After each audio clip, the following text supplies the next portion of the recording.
was thinking about kicking this off, and back in September at Planet K2 we ran an in-house event, and the name of it was called At Last You're Here, and we had various soul-searching conversations with each other. And we cried a lot. We did. And I thought, at last you're here, actually, bloody hell, Emma, you are still here. And that's pretty wonderful to be having the conversation. And I just wonder, you still being here, how does that feel right now in the context of everything that's happened? I mean, I feel blessed. I'm not particularly religious.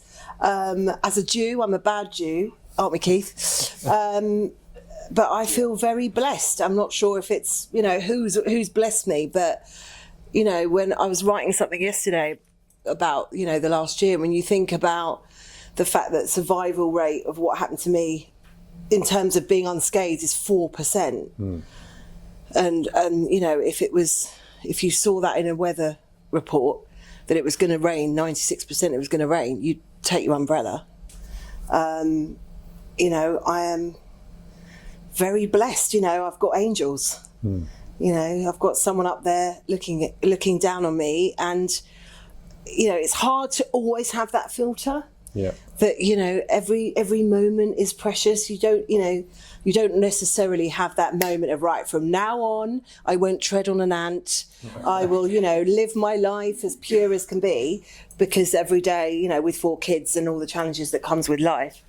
But I certainly feel incredibly lucky, and look at all these incredible people that have come to celebrate my life. So yeah.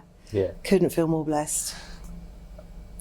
I was wondering as well whether your experience over the last 12 months or so, have there been any moments that have been particularly influential since, that have helped shape how you're thinking and feeling now? Because obviously there's not a lot of recollection as to exactly what happened. No. But actually since then, are there any moments that stick out for you that have been influential since? Do you know what? I think it's more about the tiny moments. Okay. It's the lots of small moments. It's seeing my daughter. Canical. It's seeing my daughter, perform on stage and thinking, canical. Thinking I'd miss that.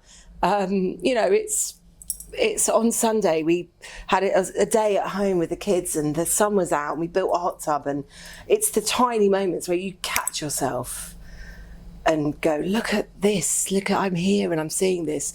Look at those small people and imagine them growing up without me.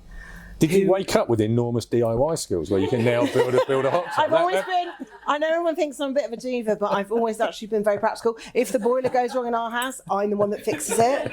Danny doesn't have a clue. I've not been able to stop fixing things since. Seriously, it's just amazing. I'm a fixer, but no, I think it's actually the small moments. There's been nothing big. I mean, I was very lucky. I was very happy to. There's been a couple of moments where I've gone, wow, like I got this amazing award from Campaign. I won Mentor of the Year, which was a real kind of celebration of not the work, but of who I am, sort of, the way I want to help people. Whoever I meet, I'll meet someone in a lift, and by the time we've got to the 10th floor, I've given them some advice about something. I gave someone a lift home from an event last night, and she went, wow, I didn't know I was going to get a lift home and free coaching. And it's just... should have known that. She didn't ask for it. So I think, what I kind of came back to life with, if you like, is a sense of, okay, you've just got to do what you love. You've just got to be who you are and celebrate that, and sort of stop apologising for that, stop living in your head. Yeah. And it's just about making more meaningful choices in really tiny ways every day. Mm-hmm. So choosing to be there for bedtime, choosing to work with people you really love to work with, choosing to do work that you love rather than chasing money or feeling, that sort of pressure to really go. And that's the big shift for me. Yeah. I guess, we've known each other a long time. You came along many years ago to the Athlete at Work programme, full of marvellous advice upon, how to kind of make good choices and how to put probably yourself first within a performance context. Keith used to describe what we do as a company is we help people do what they can but don't. So something shifted for you because you're doing stuff that you want to now and that you know is the right thing to do. Yeah. And I'm just fascinated by, you knew a lot of stuff, and everyone knows that, you know, near-death experience, then people change, but you are the other side of it. What shifted in terms of that knowing-doing gap? I think just going back to that sort of meaningful choices on a daily basis. You know, I talk a lot to people and have done for years about your thoughts and feelings, and you know, I always say your thoughts and feelings don't exist, which is a sort of big statement, and I don't mean to nullify people's emotions. It's an explanation of the fact that you have choices and you have control, which you guys taught me. And so on a daily basis, it's more about checking the reasons why I'm making decisions. And I think for a long time before I was ill, I didn't really get ill before this incident happened. I would make choices that were not right for me because of a million things that were in my head. Thoughts that don't exist. Thoughts, you know, I don't know if you've heard of Jay Shetty, and he talks about, you know, live like a monk. He talks about, I'm not who I think I am. I'm not who you think I am. I'm who I think you think I am. So we don't just live in our heads with thoughts that don't exist. We imagine the thoughts of other people that don't exist. So it's this madness. And I think I spent a lot of time overly responsible for everything and everyone, trying to do right by everyone. Obviously, as a mum, that is second nature anyway. It's not just that, though. It's just always feeling like I had to, I don't know, put everyone first, apart from me, and that putting myself first in some way was selfish. And when I saw other people, like my husband, going, well, I need a break, so I'm going to take it, I'd be like, wow, how do you even do that? I'm still a bit like that. But I think that's the difference. I will say no. Yeah. I will say no to things because I check, where is that pressure to say yes coming from? Does it exist? Is it you worrying about what other people think about you? Because if so, that's kind of none of my business if people want to think that. Is it because of some crazy catastrophizing, which we all do? You know, I can't not be at that event because either people will think I'm flaky or the biggest business deal of the world will happen and I won't be there. I mean, some of the people I coach an example of someone the other day, this woman wouldn't go for a walk and leave her phone at home. And I said to her, what do you think would happen? And when we broke down the chain of thoughts in her head, she would lose her house. You know, and I know that sounds ridiculous and it's never a conscious thought, but 95% of our thoughts are unconscious, or our behaviour is unconscious, and that's what's happening. I won't take my phone, people will think I'm slacking, my reputation will go down, I'll lose my job, I'll lose my house, I'll end up on the streets. And I'm checking those voices, checking those negative voices that we all have and going, do you know what, I'm not going to listen to you now. Oh, is there anyone else up there? I'm going to pass the mic. I sound like a crazy person, but I'm going to pass the mic to, I've got this wonderful persona in me called Kick-Ass, who I'm sure you all know and love. So I'm giving the mic to Kick-Ass a lot, who's just like, no, we're not going to do that. That is a big change for me. And I think that's why I ended up in ICU. Yeah. You know, the cardiologists don't know what happened. So their best guess is too much traveling, too much worrying, too much stress, just everything. I'd done 2 transatlantic trips. I'd flown home for 48 hours because I thought the kids were struggling without me, which is bonkers. You know, I've been drinking coffee, staying up late, doing too much, worrying about work, just, you know, on the PTA, rep at school, everything. And it was just, and a lot of the people I spoke to last night who had these stories, it's the same story, just not looking after themselves. Yeah. How easy are you finding redefining your relationship with yourself then? Pretty challenging at times, I'm not going to lie, because my instinct is I have to sit on my hands and say no. Just say no. It's okay. The world won't end if you don't jump in. There was a thing that happened a few weeks ago. There was a WhatsApp group at the school and they were going to organise this thing. And before we know it, I'd started organising it. And one of the mums actually sent me a message going, I love how I've mentioned it and suddenly you've just organised it. So it's just a natural thing in me just to want to sort of do and organise. Potential control freakishness. I can hear some giggling in the room. And I think that comes from my mum got ill when I was 12. And she just went from fairly like me, alpha females on it, 3 kids, juggling work, managing my dad, doing the house, hostess with the mostess. And overnight she disappeared. She got a thing called viral encephalitis, which took her short-term memory. And she wasn't the person she was. It was like a goldfish from then. And I was the baby, but went, right, okay, if I cook and shop and do everything as a 12-year-old, everyone will be okay. If I look after everyone like mummy did, everything will be okay. Yeah. Had a coke. Okay. And that just makes me think, are you breathing out fully now? Do you actually get to the end of a full exhale because you can actually breathe out? Because that 12-year-old controlling everything feels like everything is a full breath. I can't take a full breath. And I'm really just interested in, can you breathe fully now? Yes, I'm working on it. Because that's what I mean. These people that have near-death experiences and completely change their life, that's not me. I mean, you all know me. I'm still completely me. I still get annoyed when Danny doesn't stack the dishwasher properly, which is fairly understandable, right?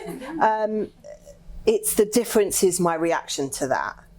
Whereas before I would have found it impossible not to, why can't you just put the bowls on the top and the plates on the bottom? And then the forks and the knives go together. So when you unload, it's all together. Now I'm just like, I'll just redo it.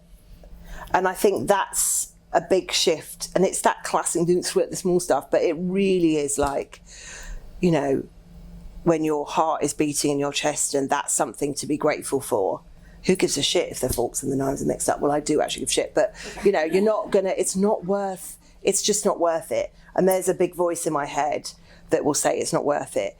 I'm prioritizing my health so much more.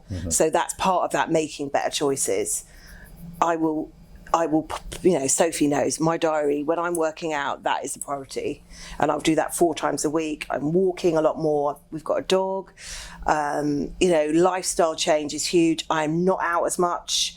I'm not the last at the bar. I'm not the one who's sneaking off to do shots with the barman. I will, it's a big shift, but still me. I think at the beginning I was worried, like, who is Emma if she's not last at the bar? Who is Emma if she's not the one who's, slightly drink bullying everyone into going out and staying out late? But I'm still me. I'm just a calmer, more considered me, but it's not seismic. It's lots of small things. Evidently absenteeism, bar staff is reduced as well, so it's all good. So you helped that message. It's good. I think that's really interesting because there's a lot of stories that you were telling yourself, and there was a lot of sort of the catastrophizing, the kind of the cause and effect thinking, the mind reading. There's despite the fact that you help other people think effectively and sort of make good choices, and are you benefiting from your own knowledge more now? Yeah, absolutely, because I never used to listen to me. I mean, we're all like hairdressers with bad hair, aren't we? We don't do what we say. Like, therapists are always the one that need most therapy. And for me, I do actually listen to the stuff I talk about voices in my head and controlling my thoughts. I mean, me, I'm massive on manifestation is a word that's got such a bad rap, but I focus on my outcomes all the time. That's completely how I live my life. And that has become more and more and more. And that sort of story in my head of you can just keep going. It used to be a badge of honour in the 90s when you'd rock up to work with norovirus. But, that's the only benefit of COVID is that now one can't just, rock up when you're not well. You can't do that anymore because people will be like, you're sneezing in front of me. That's really not okay. And I think for me, for myself, I pay attention better. I pay attention. That story of you're invincible is not true. So when I'm tired, I have to stop. When I'm stressed, I have to rethink. And I'm encouraging other people to do that. Sophie was saying that to me today. If one of the team's not well, I'm like, stop, get off, go and relax. Because we have this thing where we just have to keep going, like we're a train, we'll just keep going. But it's Why? Yeah. I'd say in rational emotive behaviour therapy, there's a lot of focus on the language of musts and haves and oughts and shoulds and always and nevers. Playfully called masturbation, which is always good. But the musting and the shoulding, is some of that still helpful? Is it all unhelpful? Are you a different consumer of your language now? Because it feels to me like there's room for a drive and a desire and having some black and white thinking, but you want to get the helpful version of it. Yeah, and I think what's the drive has come from a sort of move towards the things that are important to me. Whereas before, and I don't even know what I meant, this sort of quest for growth. I always wanted to beat Planet K2's turnover. I just was like, we've got to win that piece of business, even if it's going to completely kill us. We've got to do that. We've got to. And now I can't even remember what I meant, because for me, I would much rather be doing meaningful work with, clients that are appreciative and value what you do. And I know this is how you guys have worked for a long time, but where you can walk in the room and they kind of go, oh, you're here, it's all going to be all right, rather than feeling like they're doing a favour for turning up to a meeting or for not giving you feedback, which is completely contradictory to the feedback they gave you 3 days ago. I don't want to get myself involved with that anymore. So that quest now is to surround myself and the people around me with positivity, with great work, with love, and I keep saying to the kids, so I've got, as you know, a 22-year-old who works for Publicis and he's doing brilliantly, but often looks around him and he's like, who am I role modelling? Because there's a lot of people here who are quite stressed and earning like 10 times more than me. They don't seem that happy. And my thing to him is, and I wish someone had said this to me as a 22-year-old, the quest, honey, is for self-acceptance. It's for self-love. Not the status, because you put your happiness in front of you, and I'm not doing that anymore. When I'm rich enough, when I get that job, when I'm thin enough, when I'm beautiful enough, when I've had that done, I will be happy. And you put your happiness there, and when you get that job, then you want to get the next job. When you get that money, you need the next money, and you never get it. And the quest is that self-love and self-acceptance and sounds like a cliche, but real gratitude. So that's a place I'm at the moment, and that feels really lovely. Yeah, and it makes me think about the classic concept of locus of control. Do I happen to the world, or does the world happen to me? Yes. And it feels like there's been a healthy rebalance, a healthy shift in that, in terms of you're choosing to happen to the world in a way that is meeting your needs, serving what makes you feel good, allowing you to feel valued in a way, valued and valuable in a new way. Yeah, God, I think I've grown up. Right. Which, I'm 50, so about fucking time, but I do think, listening to what you're saying, I think I used to explode into a room and then worry about the sort of mass confusion I'd created. And now, it's just about, and it was fun, God, but I think being more considered, or considered of myself and of other people. It's a different sort of lens, it's a different radar. Yeah, and along those lines, there's, I always love the idea of, there's a concept called paradoxical intention. If you worry about stuff, you can actually make it happen. So if you're worried about becoming a failure, very straightforward. Absolutely. Folks. Yeah, it's really quite straightforward. So embrace the fact that you can make the negative thing happen. Yeah, so actually that starts to give you freedom about, well, what do I actually want to do, given that I have a high degree of agency? And I think that's what's coming across to me, in terms of you kind of go, you've stopped fearing bad things happening, because almost the worst thing possible has happened, which has kind of kicked you into making choices as well. And I wonder what ambition you have for you now that might be the same or different, or a magnified version of it. What's looking forward now? It's carrying on this path that we're all on, this sort of world of filling our time with valuable work and people that matter, and doing stuff that matters and making a difference. I am writing a book. I've got a ghostwriter, and I've got a meeting with her tomorrow, which is very exciting, because I feel like that I made a joke of it. I meet someone in a lift, and by the time they've got out, I've changed their life. I was at the Marketing Academy event last night. I must have had at least, no joke, 10 people say the words, "You changed my life."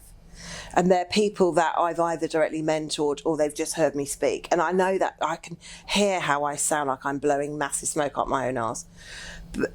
And it is, there's a thing I have, and I just want to get that out there more. So that's the path. And it always was something I saw myself speaking in front of lots of people. So that is something I want to keep doing what we're doing, keep living in this way, and do more work that helps people, that drives change, and that's meaningful.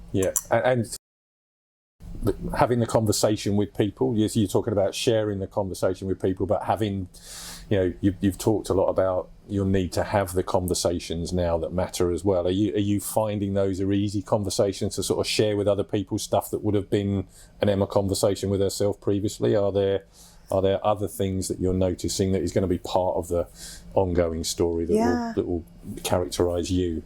I think what I went through was probably the most vulnerable you can get. Mm-hmm. I was with Tamara and Lynn in a hospital bed. They went and bought me new knickers. You kind of go to that place where your life is in other people's hands.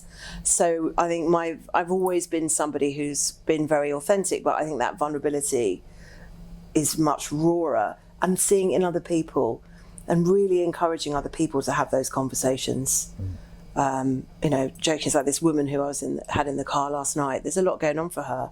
And that was probably the big thing we got to by the time I dropped her home, was she's got to talk to somebody about the stuff that she's going through. And that's something, it's problem shared, it's a problem half, but it really is true that the more we talk, the more we share, particularly in leadership role, showing that vulnerability and showing those struggles, because other people go, that's how I feel. And when I put that LinkedIn post, which I don't remember doing, it was a stroke of genius, but I don't remember doing it. That was why it broke LinkedIn, because it was so raw and vulnerable, and the world went, that's me. I'm doing too much. I'm a mum who doesn't prioritise myself. I'm going to end up there. And that's been the start of this journey. And I think that was the start of a conversation I'm really keen to carry on. Yeah. And is there a particular slow the fuck down thing that's in your head at the moment that you're looking forward to playing with or doing? Is there something that is in view right now? The book? Yeah, the book. Starts tomorrow. Okay. I mean, I've written the scamp for it. I think I wrote that about 3 years ago, before this all happened, but now it's sort of got a thread that makes real sense. So that's interesting, isn't it? I mean, if you believe in fate, it feels like this was my calling, and it's given me a kind of platform to really be heard, because when you tell people that story, they're like, shit. So when you speak, people think, well, that, this perspective is raw. So I feel like people might be getting hungry. Well, to be mindfully able to eat the food and enjoy the conversation and make it last, it last as long as we possibly can. But, it's a delight that you are here. We all love you dearly, and thank you very much for sharing with us. And to Emma, I think everyone, thank you.